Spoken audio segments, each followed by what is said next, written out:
The star on the man's vest was still new, because he had only been the sheriff for a short time. Before he moved to Big Rock to become their sheriff, Monty Carson had ridden the outlaw trail. It was mostly down in Texas, and most of the money he stole was from the carpetbaggers and reconstructionists who were taxing the ranchers and farmers to the point that more and more of them were having to sell out.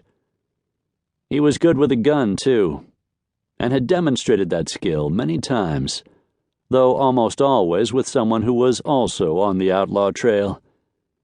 The only exceptions had been when he killed Marcus Chardine, a bounty hunter who was looking to take a dead Carson in for the reward, and Lou Bona, who 6 months later tried to do the same thing. Carson looked at the telegram he had received just this morning. Drew Culpepper and Martin Dingle, believed to be headed for Big Rock, stop. Both men wanted for murder, stop. Carson knew Culpepper. He had had a run-in with him 2 months earlier. Then it had been for getting drunk and throwing a rock through the front window of Murchison's leather goods store, a dispute over a pair of saddlebags. Carson had forced Culpepper to pay for the damages, and Culpepper, before he left town, had uttered some threat about getting even. Carson didn't know Martin Dingle, and had never even heard of him. Laying the telegram aside, the sheriff walked over to the stove, and using a rag to protect against the heat, picked up the blue steel pot to pour himself a cup of coffee. He drank it black, simply because it was easier that way. And, holding the cup in his hand, he walked over to look through the front window, out onto Front Street.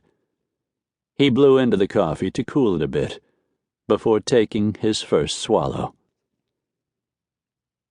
Big Rock was a bustling town, primarily because of the gold mines in the area.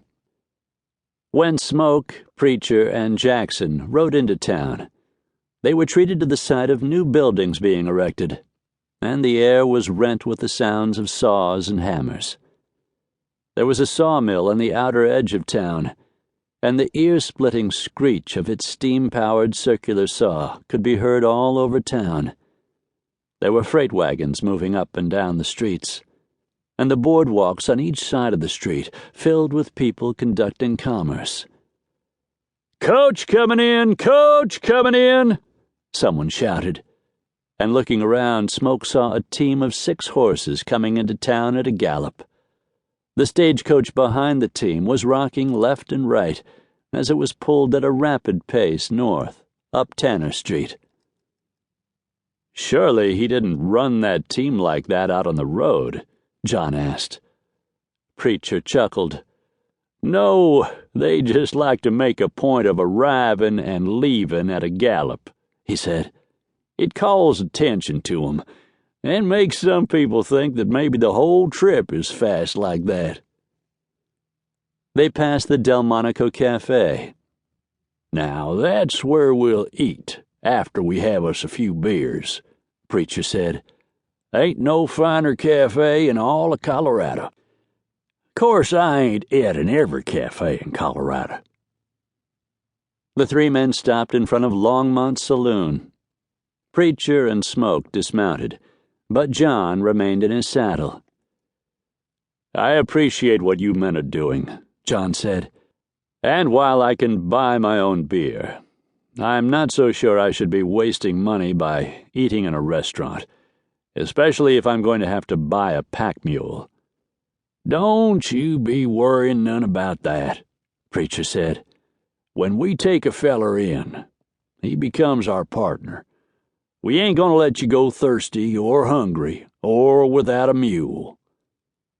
"We'll be buying all that we need," Smoke said, "and you won't be beholden to anyone. This is just the way we are out here." "I shall be in your debt then, and I fully intend to discharge that debt at my earliest opportunity," John insisted. "I have no doubt but that you will," Smoke replied with a friendly